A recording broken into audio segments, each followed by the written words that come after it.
Guys, don't forget to subscribe and help the channel get to 170,000 subs.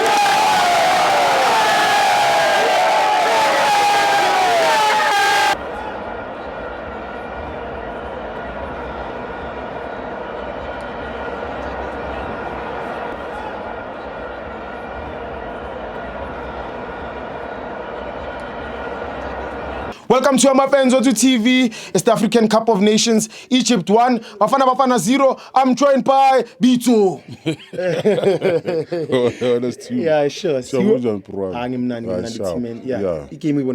No, game was interesting because first half we pound to pound give you but Tema second half the penalty it was a dubious penalty for me because Umutaona it was a natural hand. Yes. Waphandla usala so asazi ngokuphandla usala or uphandle bani kusho ukuthi uphandla uNkulunkulu ukuthi sithole penalty I don't know. Yeah, so manje okay bathola penalty but not sathola ne red card. Sure. A change complexion game sakhona ukuba attack and then second half mangathi phela abantu bebapaka ibhasi.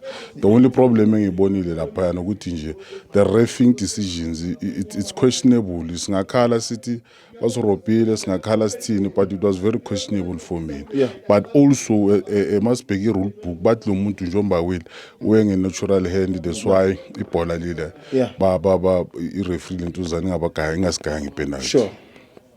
Man of the match ikaba. Man of the match yami kule game I think umkwena usebenzile man. You know umkwena uspanile kule game uspane box to box.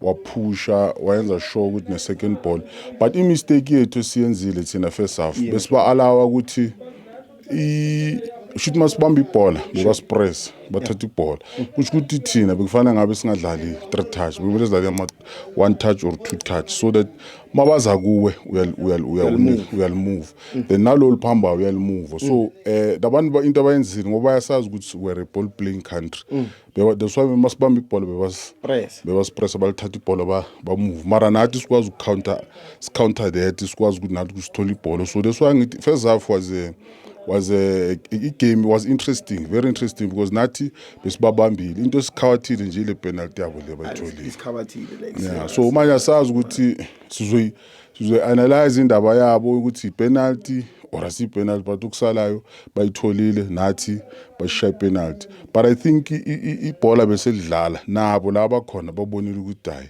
labantu laba bane disc baliqaba idisk simnandi wonke ama-department defense middle and strike and sine bench because if uyabheka noma substitute abantu abangenayo kune-effect so lo muntu esimkhiphayo lo ongenayo uwese ukudlula lo umaster chef substitution yakhe be right because lapha ku-D-line he was supposed to ahambisa ibhola the way bekalihambisa ngakhona umkwena amemva kwakhe amelela ama-loose ball azokhona ukushaya u-goalkeeper so I think overall the game was good.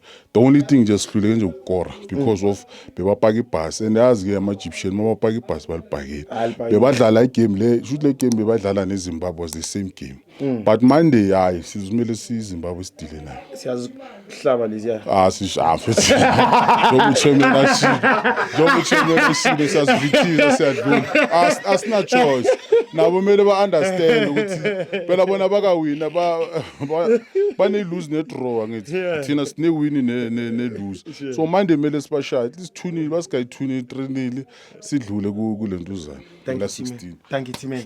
Sibongile team.